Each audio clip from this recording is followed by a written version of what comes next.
आज हमारे साथ एक बार फिर देश के जाने माने सुप्रीम कोर्ट के वकील, हमारे निजी मित्र अश्विनी उपाध्याय साहब मौजूद हैं। अश्विनी उपाध्याय साहब ने, मैं समझता हूं कि जब पिछली बार हमारे साथ आए थे, तो उन्होंने जैसे कहते हैं ना कि एक पंडोरा बॉक्स खोल दिया था। लोगों को यह अंदाजा ही नहीं था कि जिस संविधान के बारे में हम सुबह शाम बात करते हैं, उन संविधान के अंदर क्या-क्या है, कौन-कौन से तरीके से आज भी हम अंग्रेजों के ज़माने में जी रहे हैं, चाहे वो 1860 का मामला हो, 61 का मामला हो, चाहे पैंडेमिक एक्ट हो। तो हम तमाम सारे लोग बड़ी सारी चीज़ों की बात करते हैं, संचार क्रांति में बहुत-बहुत लोग बहुत-बहुत बड़ा ज्ञान भी देते हैं, लेकिन तथ्यों पे, फैक्ट के साथ, रेफरेंस के साथ जो अश्विनी जी ने पिछली बार दिया, और उसी का वजह है कि आज आपका वीडियो कोई 5-6 लाख से ज्यादा चल गया है। और कहां-कहां से फोन आते हैं कि ये बात तो हमने कभी सुनी नहीं थी। लेकिन आज ये खास मैं समझता हूं कि जो टॉपिक है संविधान का, उसके पॉलिटिकल डायमेंशंस भी है, उसका एजेंडा भी है, और किस तरीके से उस पार्टीशन के बाद में जो यहां मुसलमान लीडर रह गए, बल्कि मैं ये मानता हूं कि 1946 का जो चुनाव हुआ, और उस चुनाव में मुस्लिम लीग को बाकायदा 493 में से 429 सीटें मिली थी, और नारा भी ये था कि भाई मर मर के लेंगे पाकिस्तान और जी जी के लेंगे पाकिस्तान, ऐसा कुछ था नारा। तो उस वक्त जो मुस्लिम लीग के बहुत सारे लीडर जो जीते भी, वो पाकिस्तान नहीं गए और वो यहीं रह गए। और बिहार और उत्तर प्रदेश में आपने देखा होगा कि मुस्लिम लीग के वो तमाम लीडर धीरे धीरे धीरे धीरे उनको लगा कि मुस्लिम लीग का नाम अगर रहेगा तो हम हिंदुस्तान में थोड़ा टारगेट हो सकते हैं, वो सब कांग्रेस पार्टी में चले गए। और आज बिहार में, यूपी में कहीं मुस्लिम लीग नजर नहीं आती, केरला में नजर आती है। उसी षड्यंत्र का एक हिस्सा है जिसे धारा 30 कहते हैं, 30 कहते हैं। ये क्या है, इसकी क्यों आई, इसकी वजह क्या थी, इसकी व्याख्या क्या की गई थी, और ये क्या हो गई। अश्विनी जी, मैं भी इसके बारे में बहुत ज्यादा मुझे मालूमात नहीं है, लेकिन थोड़ी बहुत है। लेकिन मैं इसलिए कि बहुत लोगों ने इस पे सवाल करे, मुझे खुशी है कि आप जैसा आदमी इसकी इसकी एक एक बारीकी को जानता है। जब आप इसको बताएंगे तो मैं समझता हूं कि आज वो लंबे समय से ये जो बहस चल रही है कि 30 है, इसमें हिंदुओं को ये परमिशन है और मुसलमानों को ये परमिशन नहीं है, या हिंदुओं को नहीं है, वो तमाम सारी चीजें आज आप साफ कीजिएगा। और दो बात और मैं आपको आज, पता नहीं ये आपके पास नॉलेज में है कि नहीं है, लेकिन जन सामान्य के लिए बताना बहुत जरूरी है।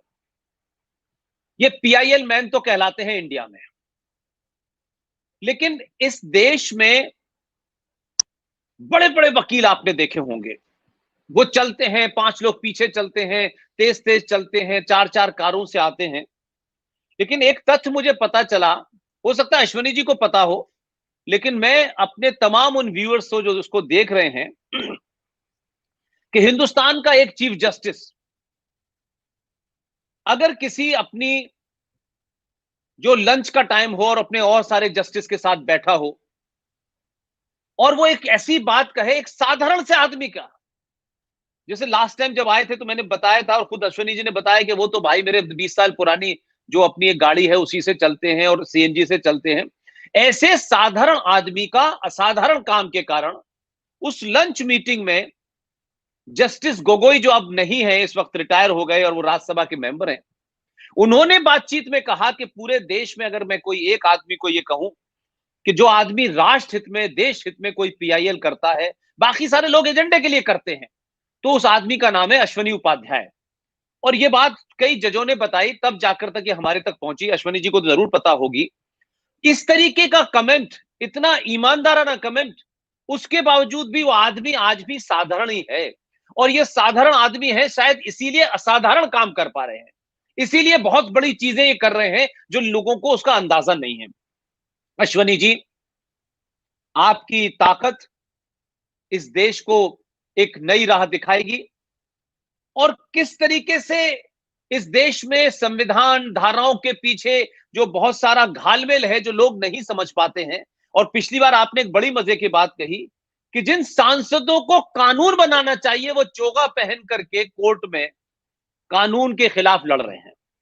तो मैं समझता हूं कि इस वक्त जब आप लाइव हैं, आप सारे पेजेस पे लाइव हैं, और सिर्फ इस चैनल पे नहीं, आपके भी जितने फेसबुक पेज लाइव हैं उन सब पे आप लाइव नजर आ रहे हैं।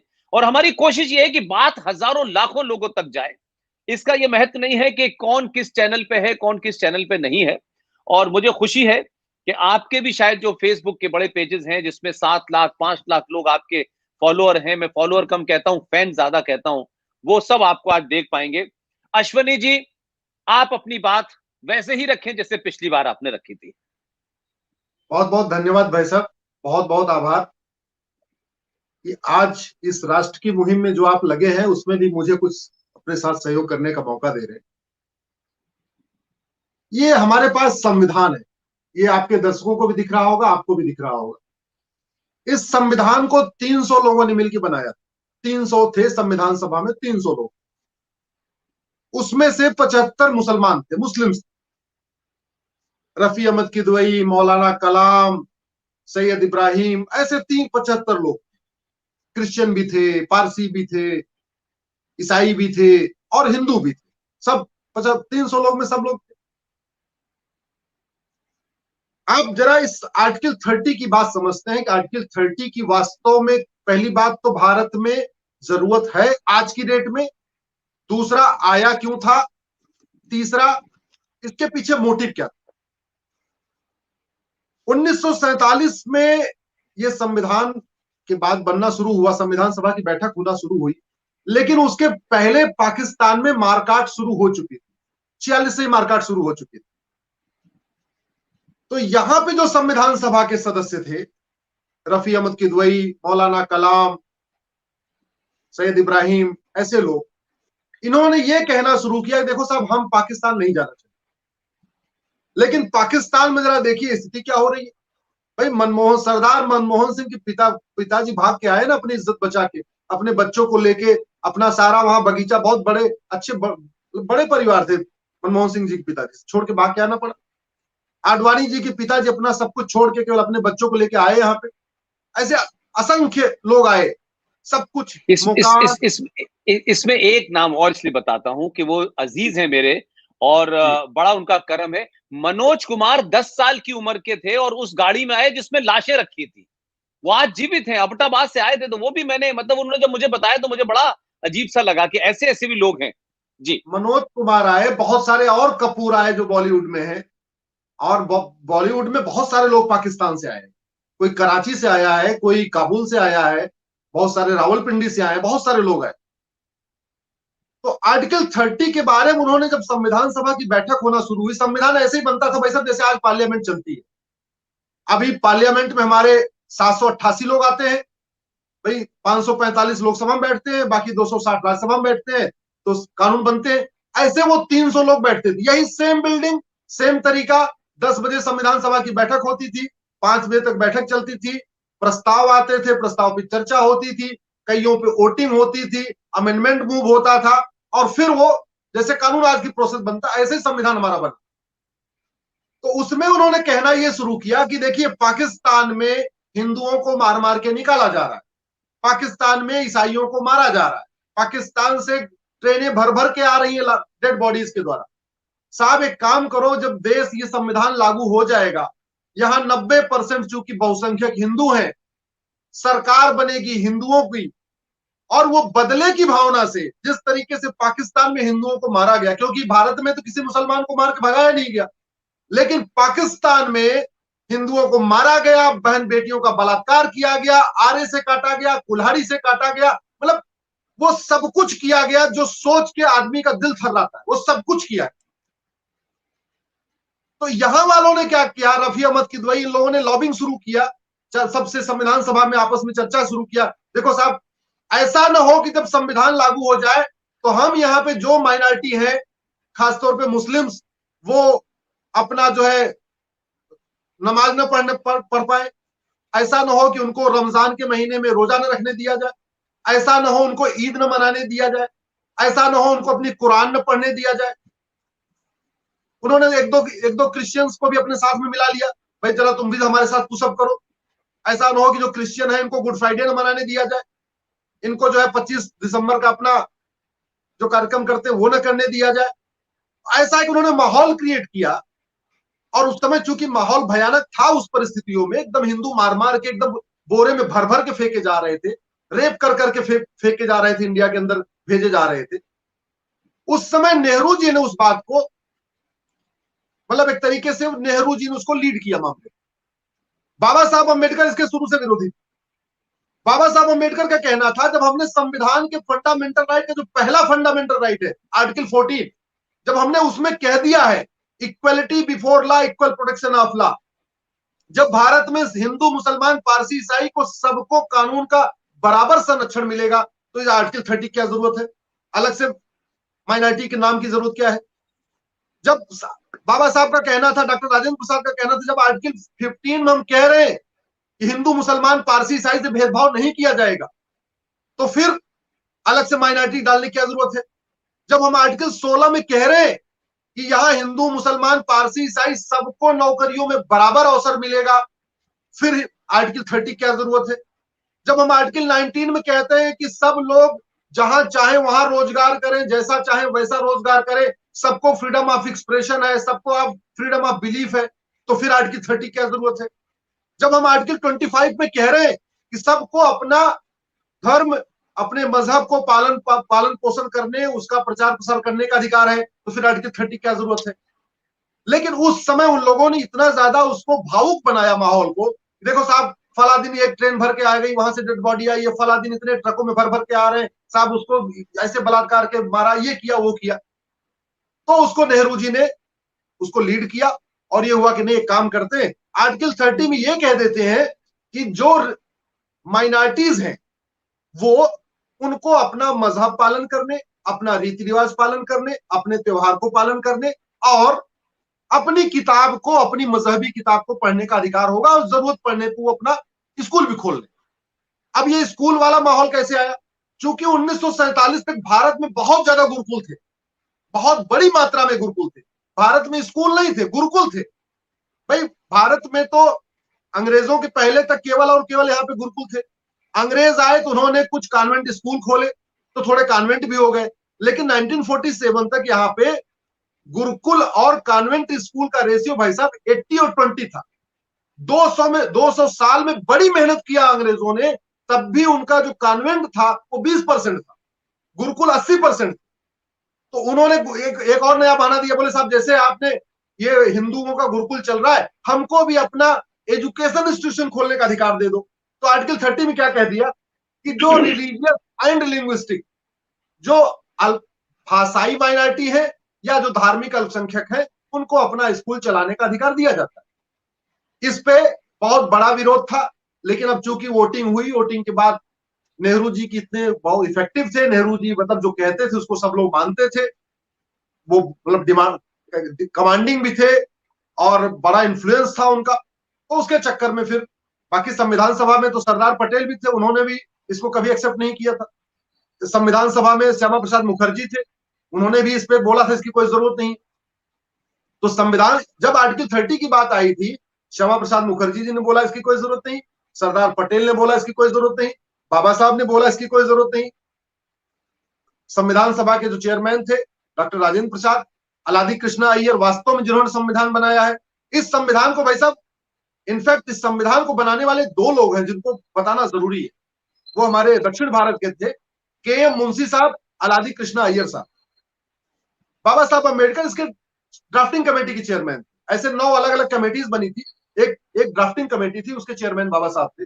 बाकी एक कमेटी के चेयरमैन सरदार पटेल थे, एक कमेटी के चेयरमैन नेहरू जी थे, एक कमेटी के चेयरमैन श्यामा प्रसाद मुखर्जी थे। अलग अलग 9 कमेटीज बनाई थी काम का बंटवारा करने के लिए, और बाद में बाबा साहब अम्बेडकर इसके ड्राफ्टिंग कमेटी के चेयरमैन। तो मोटा मोटा जो मेन संविधान बनाने वाले, वास्तव में जो पूरे दुनिया का संविधान स्टडी किया था, वो अलादी कृष्णा अय्यर ने किया था और के.एम. मुंशी ने किया।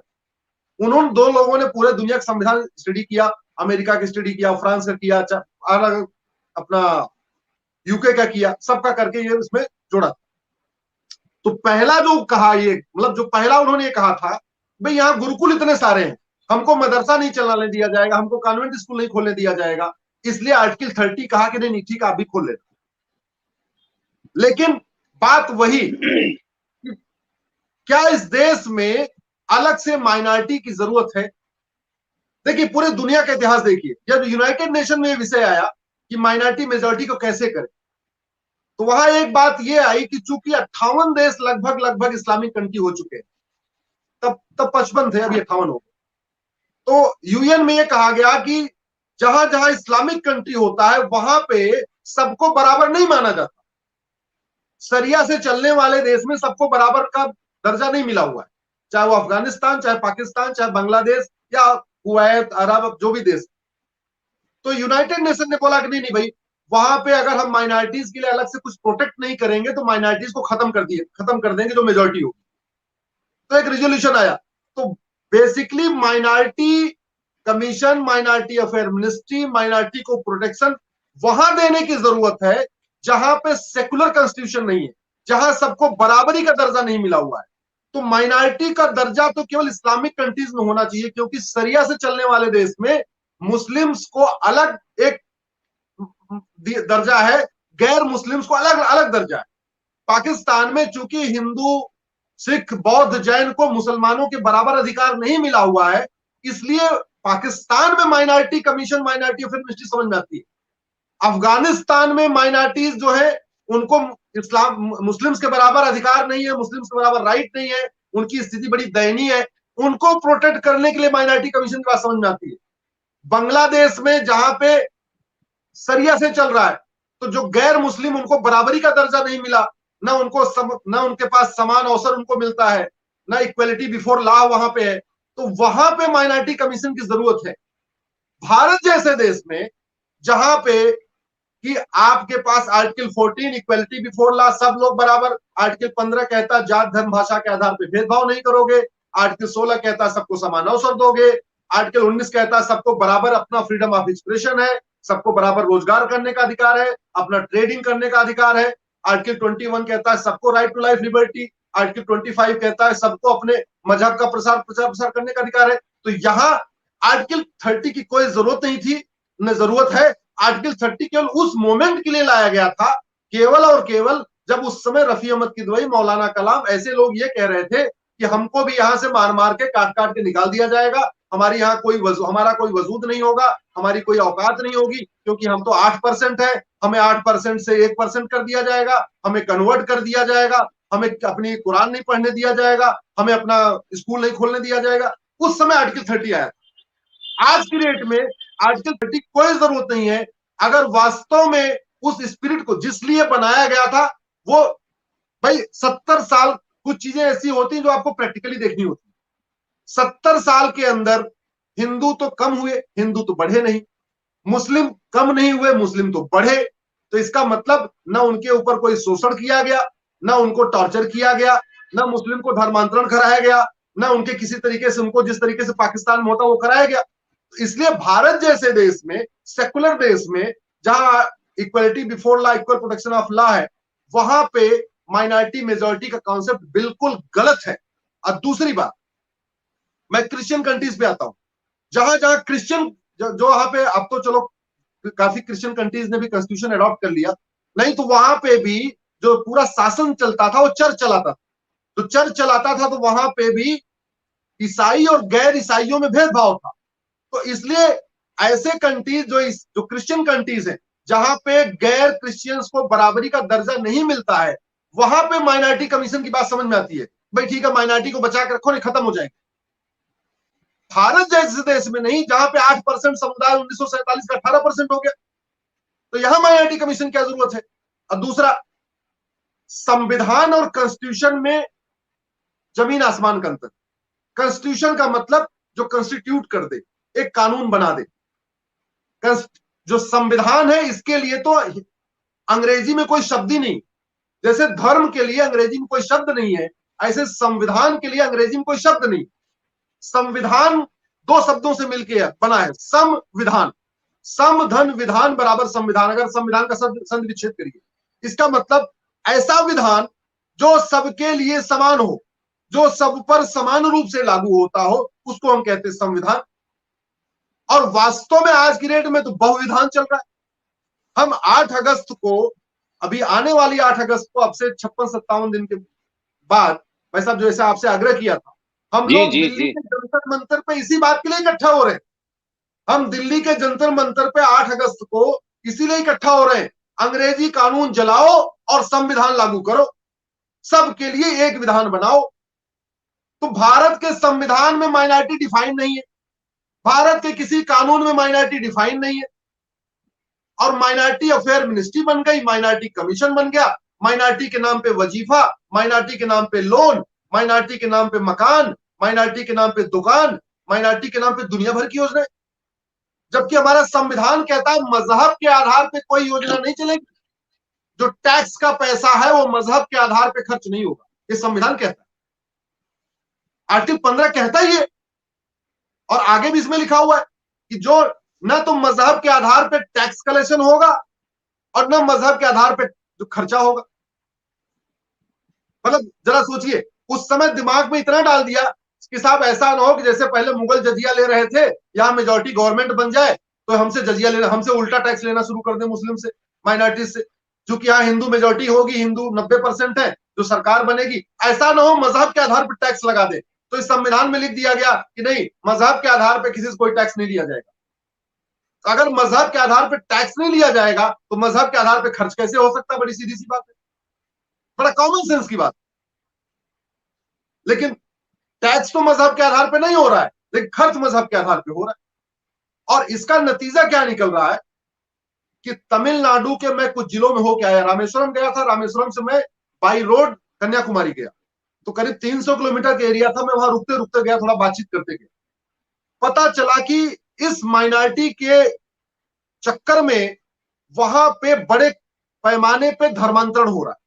कैसे हो रहा है कि वहां पे माइनॉरिटीज को बहुत अच्छी खासी मात्रा में वजीफा दिया जाता है। अब पता चला कि वो मुसलमान है, वो ईसाई है, भले ही वो अमीर है, उसको साल के 10,000 रुपए मिल रहे जूनियर हाई स्कूल में, प्राइमरी की क्लासेस में, लेकिन जो गरीब हिंदू है उसको 1 रुपए नहीं मिल रहा है। अब अगल बगल का मकान, दोनों बच्चे एक साथ जाते, एक बच्चे को साल का 10,000 मिल रहा है, दूसरे बच्चे को कुछ नहीं मिल रहा है। जिसको जरूरत नहीं है, वो मुस्लिम है और क्रिश्चियन है, तो उसको 10,000 मिल रहा है। जिसको वास्तव में जरूरत है उसको 1 पैसे नहीं मिल रहा है। तो वो क्या करते हैं बेचारा, मरता क्या नहीं करता, गरीब आदमी क्या नहीं करे। वो हिंदू क्या कर रहा है, अपने रिलीजन वाले कॉलम में जब वो फर्स्ट में सेकंड में एडमिशन कराता है बच्चे का, तो उसमें क्रिश्चियन इस्लाम लिख देता है, नाम वही रखेगा, रंगनाथम, श्यामनाथम, जो भी अपना नाम वही रहेगा, रामनाथम।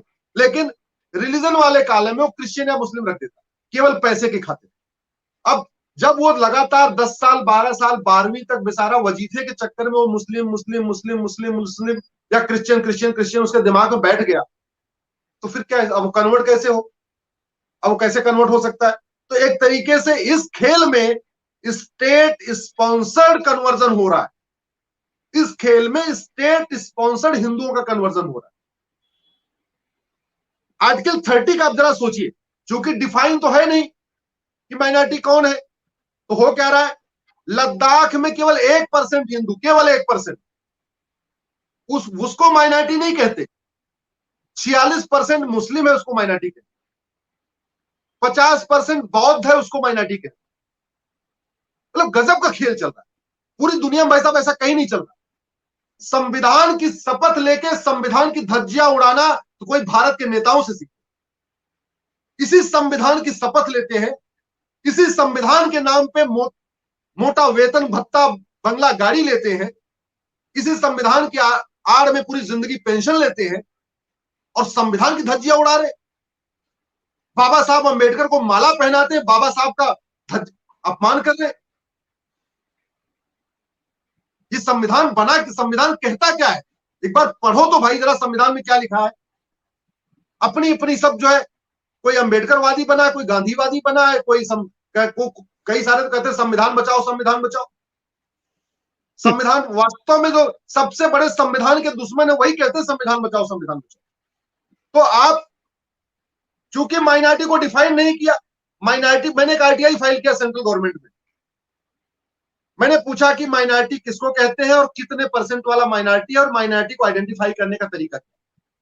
मेरे पास आरटीआई की जवाब आया, माइनॉरिटी की कोई परिभाषा नहीं है, माइनॉरिटी को आइडेंटिफाई करने का कोई तरीका नहीं, हम कोई गाइडलाइन नहीं है। बस वो एक सा जवाब, हवाबाजी वाला जवाब आ गया, कोई नहीं।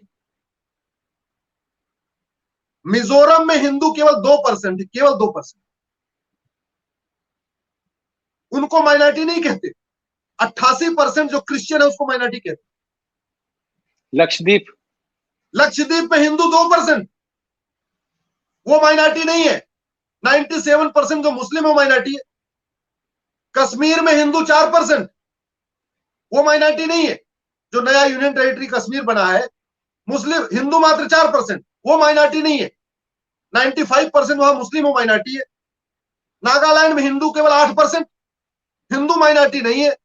क्रिश्चियन 88% है, वो माइनॉरिटी बने हुए। मेघालय में हिंदू केवल 11%, वो माइनॉरिटी नहीं है। ईसाई वहां 75%, वो माइनॉरिटी बने हुए। तो ऐसे ही आपका लद्दाख हुआ, मिजोरम हुआ, लक्षद्वीप हुआ, कश्मीर हुआ, नागालैंड हुआ, मेघालय हुआ, अरुणाचल हुआ, मणिपुर हुआ। मतलब इवन पंजाब। जो कम्युनिटी ज्यादा है वो माइनॉरिटी बनी है। 80% वाली आबादी माइनॉरिटी कहला रही है, 2% वाली मेजोरिटी कहला रही है। मतलब गजब का तमाशा खेल रहा है, गजब का तमाशा। और इसीलिए मैं भाई साहब फिर से कह रहा हूं, भारत के संविधान को इसीलिए हमारे बच्चों के सिलेबस में नहीं डाला गया। जितने भी डेवलप्ड कंट्री हैं, America, France, China, German, Singapore, हर देश में फंडामेंटल ड्यूटी, फंडामेंटल राइट और डायरेक्टिव प्रिंसिपल को प्राइमरी के सिलेबस में डाला जाता है कि बच्चा समझ ले कि वो उसे क्या क्या करना है, उसके क्या क्या अधिकार है और सरकार को क्या क्या करना है।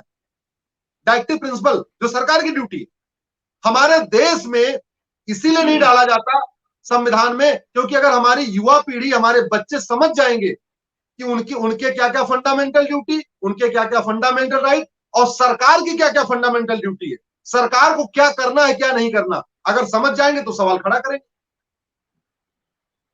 संविधान कहता है जाति की, संविधान कहता है आप जातियों को समाप्त करोगे, जाति मुक्त समाज की स्थापना करोगे।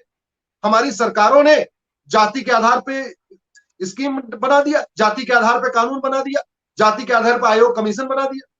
सरकार कहता है कि भाषा के आधार पे कोई काम नहीं होगा, सरकार ने भाषा के आधार पर दुनिया भर की स्कीम लॉन्च कर। सरकार कहती है क्षेत्र के आधार पर कोई काम नहीं करोगे, इसलिए आर्टिकल 370 मात्र 10 साल के लिए डाला गया और फिर ये सरकार को निर्देश दिया था 370 हटा लेना। अब 370 तो हट गया, लेकिन 371 चल रहा है। नागालैंड में चल रहा है 371। आपको नागालैंड में जाना है, हमें और आपको नागालैंड में जाना है तो पहले हम गुवाहाटी जाएंगे और जब नागालैंड में एंट्री करेंगे तो हमें आपको वहां पे वीजा लेना पड़ेगा। परमिट सिस्टम चल रहा है। जो स्थिति कश्मीर में आर्टिकल 370 कारण थी, वही स्थिति आपकी 371 के कारण नागालैंड की चल रही है। मैं बहुत जल्दी 371 में चैलेंज करूंगा, बहुत जल्दी करूंगा, अगला टारगेट मेरा वही है।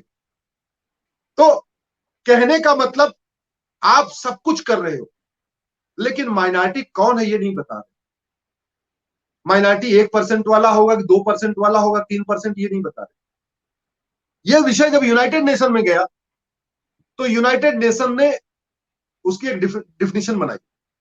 डिफिनेशन ये है, एनी ग्रुप और community which is socially, economically, politically non dominant and inferior in population. मैं भाई साहब रिपीट करता हूं, सब लोग इसको समझ लें। यूनाइटेड नेशन की माइनॉरिटी की डिफिनेशन है, एनी ग्रुप और community which is socially, economically, politically non dominant and inferior in population. मतलब ऐसा समुदाय, ऐसा समूह जो सोशली, सामाजिक रूप से बहुत नगण्य हो, उसकी कोई हैसियत ना हो, आर्थिक रूप से उसकी कोई हैसियत ना हो और राजनीतिक उसका कोई वजूद ना हो, कोई राजनीतिक पार्टी उसको पूछती ना हो, और इंफीरियर इन पॉपुलेशन, संख्या में नगण्य हो। नगण्य का मतलब 0.1% हो, 0.2% हो, 0.3% हो, 1% हो, उसको कहते हैं माइनॉरिटी। 10%, 20%, 50% वाली कम्युनिटी को माइनॉरिटी नहीं कहते। हमारे देश में तो लक्षद्वीप का 95% जो 97% मुस्लिम है वो भी माइनॉरिटी बना हुआ। कश्मीर का 95% मुस्लिम भी माइनॉरिटी बना हुआ। नागालैंड का 88% क्रिश्चियन भी माइनॉरिटी बना हुआ। मतलब गजब का खेल चल रहा है पूरी दुनिया में जो माइनॉरिटी है वो समान शिक्षा की मांग करते हैं। भारत, हिंदुस्तान में जो मेजॉरिटी हिंदू है वो कह रहा है समान शिक्षा लागू करो। पूरी दुनिया में माइनॉरिटी कहते हैं यूनिफॉर्म सिविल कोड लागू करो, समान अधिकार की, हमको भी वही अधिकार दे दो जो सबको मिला हुआ है।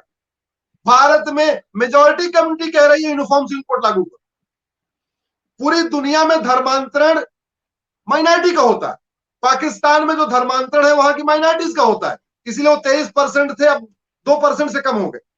भारत में धर्मांतरण मेजॉरिटी कम्युनिटी हिंदुओं का होता है।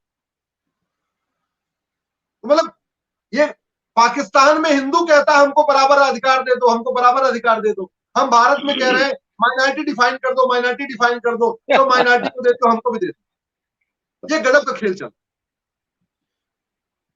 और ये तभी ठीक हो सकता है, ये तभी ठीक हो सकता है जब इस देश के सभी जो लोग राष्ट्र से प्रेम करते हैं, जो लोग देश को चाहते हैं,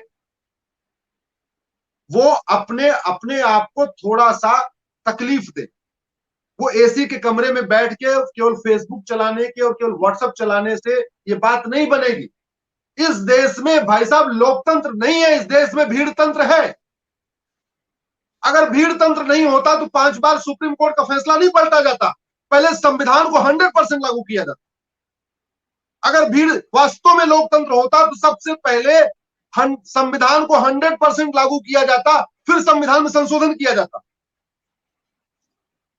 25% के आसपास संविधान बचा हुआ है, मूल संविधान 25% बचा हुआ है, और 125 बार संविधान बदल गया।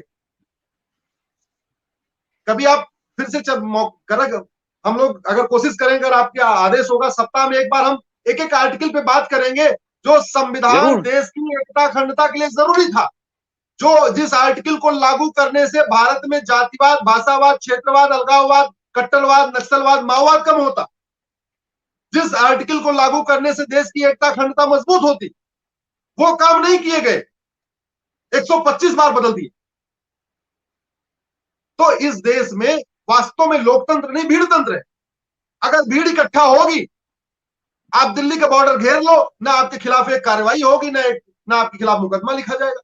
लेकिन वास्तव में आप ईमानदार आदमी हो, आप कानून को मानते हो, संविधान को मानते हो, तो रेड लाइट तोड़ोगे तो 5,000 रुपए पेनल्टी आएगी। आप कानून संविधान को मानते हो, सीट बेल्ट नहीं पहनोगे, आपके ऊपर 5,000 की पेनल्टी आएगी। कानून को मानते हो, हेलमेट नहीं लगाओगे, 200 400 जो भी है पेनल्टी आएगी।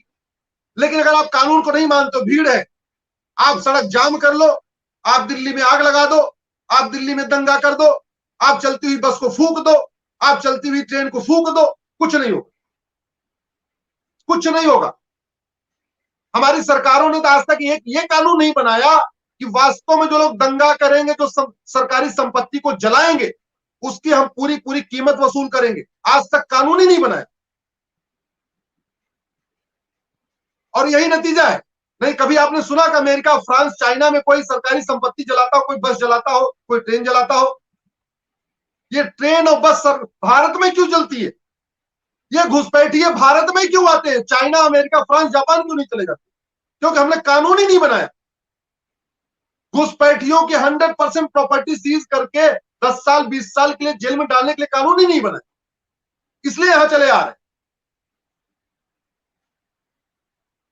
पूरी दुनिया में माइनॉरिटी 1% वाला माइनॉरिटी है, 2% वाला माइनॉरिटी है, और हमारे यहाँ 90%, 80%, 95% वाला माइनॉरिटी बना हुआ है।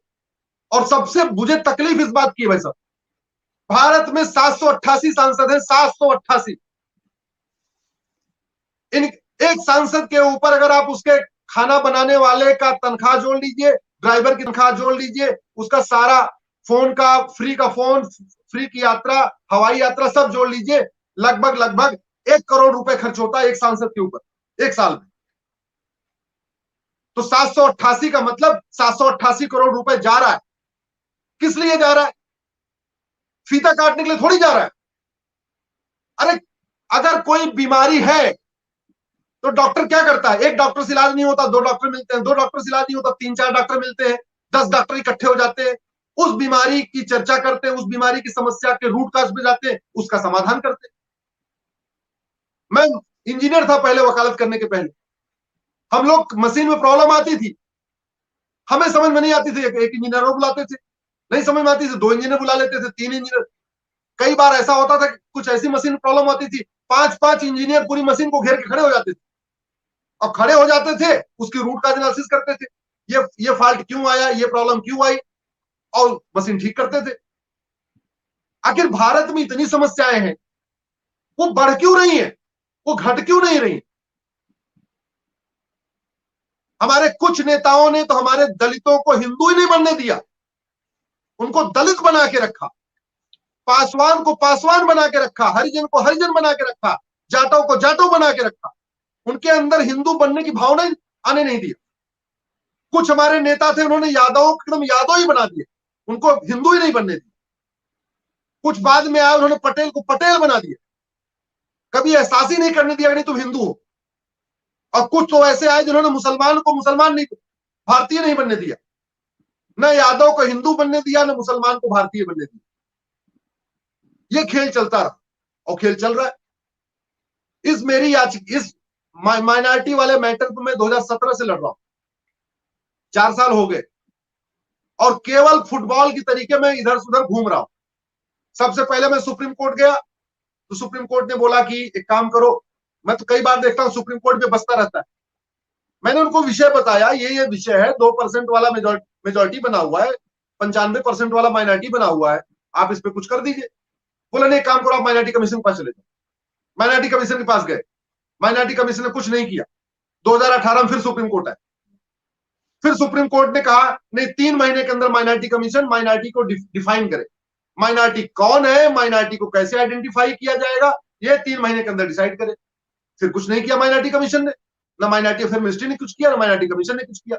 अब कर क्यों नहीं रहे? क्योंकि जिस दिन मेरी पीआईएल सफल हो जाएगी, उस दिन भारत में माइनॉरिटी मेजॉरिटी का कॉन्सेप्ट ही खत्म हो जाएगा।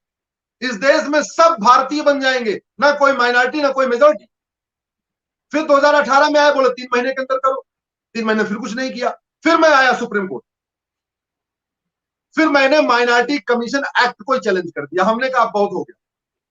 फिर मैंने जो 1992 में कांग्रेस ने नेशनल माइनॉरिटी कमीशन एक्ट बनाया था, उसी को चैलेंज किया कि ये इनवैलिड है, अनकॉन्स्टिट्यूशनल है, ये आर्टिकल 14 का वायलेशन है।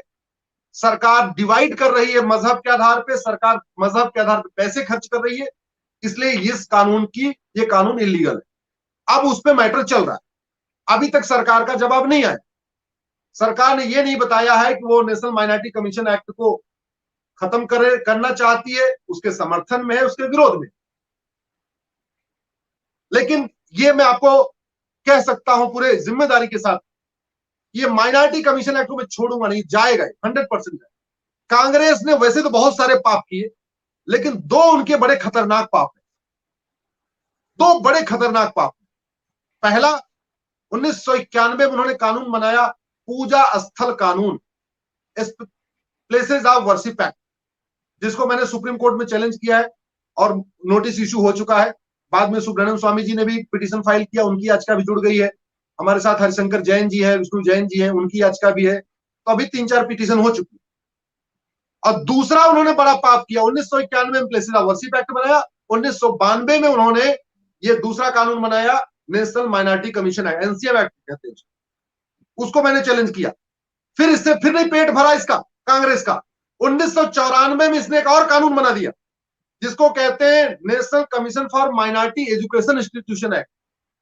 उस कानून के चक्कर में अलीगढ़ यूनिवर्सिटी में रिजर्वेशन नहीं चलता, उस कानून के चक्कर में जामिया में रिजर्वेशन नहीं चलता, एससी एसटी कोई रिजर्वेशन नहीं मिलता। तो मैंने उस 1994 वाले कानून को भी चैलेंज किया सुप्रीम कोर्ट में। तो 1992 का national commission for minority act और 1994 का national commission for minority education institution act, वो दोनों कानून हमने चैलेंज किया हुआ है। दोनों जो हमारी अलग अलग पिटीशन थी, उसको एक साथ जोड़ दिया गया है। लेकिन दुख तो मुझे इस बात का होता है, इतना बड़ा भारत, टोटल 20 लाख वकील, 20 लाख में से लगभग 17 लाख हिंदू वकील, और आज एक याचिका चल रही है, बस एक याचिका, national minority commission education institution में दोबारा कोई आया नहीं। इस देश में एनआरसी लागू करने के लिए केवल एक याचिका, ये गलत है। अरे आप जिस लायक हो कुछ तो करो। आप अगर पीआईएल डाल सकते हो पीआईएल डालो, आप वैसे ही प्रचार प्रसार कर सकते हो वैसे प्रचार प्रसार करो, लेकिन जो सही बात है, जो संविधान कह रहा है, उस विषय को आप कम से कम जनता तक पहुंचाओ तो। और जब तक जन दबाव नहीं बनेगा तब तक चीजें सुधरेगी कैसे? तब तक चीजें कैसे सुधरेगी? भाई हमारे डॉक्टर दुनिया की सबसे सस्ती और सबसे अच्छी कोरोना की वैक्सीन 7 महीने बना दी हमारे डॉक्टरों ने। हमारे इंजीनियरों ने, वैज्ञानिकों ने 108 मिसाइल एक साथ छोड़ा, सैटेलाइट एक साथ छोड़ दिया। हमारे वैज्ञानिकों ने अग्नि बना दिया, ब्रह्मोस बना दिया। कैसे बनाया? वो क्या करते हैं, पूरी दुनिया की मिसाइल का अध्ययन करते हैं, फिर एक नई मिसाइल बनाते हैं। डॉक्टरों ने पूरी दुनिया की पूरी वैक्सीन का अध्ययन किया, फिर एक अपनी वैक्सीन बना दिया। हमारे ये जो 788 सांसद बैठे हुए हैं संसद में, ये क्या करते हैं? ये किस देश का कानून पढ़ते हैं? न फ्रांस का पढ़ते हैं, न चाइना का पढ़ते हैं, न अमेरिका का पढ़ते हैं, न जापान का पढ़ते हैं, न जर्मन का पढ़ते हैं। और तो छोड़िए, संविधान को भी नहीं पढ़ते। इस संविधान में क्या क्या लिखा है, क्या क्या होना चाहिए, और हम कहते हैं नहीं भी आता।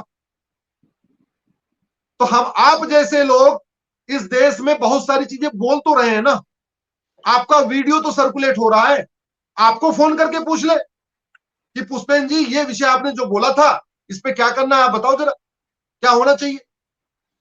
और हम कहते हैं 788, चलो छोड़ो, 788 में से 500 तो ऐसे हैं जो पढ़े लिखे हैं, 500 तो ऐसे हैं जो अपने आप को राष्ट्रवादी कहते हैं, 500 तो ऐसे हैं जो अपने आप को देश के लिए बड़ा समर्पित कहते हैं, 788 में 500 तो ऐसे हैं जो जय श्री राम बोलते हैं, 788 में 500 तो ऐसे हैं जो भारत माता की जय बोलते हैं, 788 में से 500 तो ऐसे हैं जो राम राज्य स्थापित करना चाहते हैं, भारत को विश्वगुरु बनाना चाहते हैं। तो घर में बैठे बैठे विश्वगुरु बनेगा क्या? घर में बैठे बैठे राम राज्य आएगा? राम राज्य आएगा जब ये संविधान 100% लागू होगा, जो बचा हुआ 25% वो लागू होगा, तब राम राज्य आएगा। जब बचा हुआ 25% लागू होगा तब भारत विश्वगुरु बनेगा। संविधान के शेड्यूल 7 भाई साहब काम का बंटवारा है। तो शेड्यूल 7 में 3 लिस्ट है। इस संविधान में शेड्यूल 7 में काम का बंटवारा है, उसमें 3 लिस्ट है। एक लिस्ट को कहते हैं यूनियन लिस्ट, दूसरी लिस्ट को कहते हैं स्टेट लिस्ट, तीसरी लिस्ट को कहते हैं कॉन्करेंट लिस्ट। तो कॉन्करेंट लिस्ट का मतलब, कॉन्करेंट लिस्ट में जितनी चीजें लिखी हुई है उस पर केंद्र भी कानून बना सकता है, राज्य भी कानून बना सकता है। और बाद में फिर यह लिख दिया, इन तीनों लिस्ट में जो कुछ नहीं है उन सब पे केंद्र कानून बना सकता है। भाई उन्होंने दिमाग लगा के लिस्ट बनाई, लेकिन उन्होंने ये सोचा कि ऐसा हो कुछ, भाई कितना हम सोचेंगे, क्या पता 10 साल के बाद 20 साल के बाद कोई नई चीज आ जाए। तो उन्होंने इसमें यह व्यवस्था दे दिया कि लिस्ट 1 में जितनी चीजें हैं केंद्र सरकार कानून बनाएगी, लिस्ट 2 में जितनी चीजें हैं राज्य सरकार कानून बनाएगी, लिस्ट 3 में जितनी चीजें हैं उसमें दोनों कानून बना सकते हैं, राज्य भी कानून बना सकता है, केंद्र भी कानून बनाएगा। राज्य बनाएगा केवल राज्य में लागू होगा, केंद्र बना देगा पूरे देश में लागू होगा। और उसमें यह भी लिख दिया कि बाय द वे अगर सेम लिस्ट 3 में जो विषय है उस पर राज्य भी कानून बना दिया और केंद्र भी कानून बना दिया तो राज्य वाला कानून खत्म हो जाएगा, केंद्र का कानून माना जाएगा। और फिर यह भी लिख दिया कि हम तीनों लिस्ट में अगर कुछ छूट गया है वो सब केंद्र सरकार के हिस्से चला गया, ये लिखा हुआ है। तो लिस्ट 3 जो कॉन्करेंट लिस्ट है उसकी एंट्री नंबर 20 ये लिखा हुआ है, जनसंख्या नियंत्रण कानून बनाओ। लेकिन ये हमारे महाराज पढ़े तब तो, ये अगर पढ़े लिस्ट, भाई सेंट्रल गवर्नमेंट वाले अगर कम से कम यूनियन लिस्ट पढ़ ले, कॉन्करेंट लिस्ट पढ़ ले सांसद, तो उनको ये तो पता चल जाएगा हम क्या क्या कर सकते हैं, क्या क्या बना सकते हैं। लिस्ट 3 जिसको कॉन्करेंट लिस्ट कहते हैं उसकी एंट्री नंबर 20 में साफ साफ लिखा हुआ है, family population control and family planning.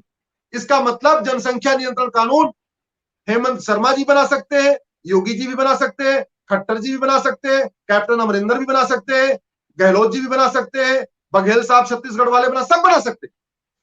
जिस दिन केंद्र का कानून बन जाएगा वो सब पे लागू हो जाएगा। ये बड़ी सीधी सी बात।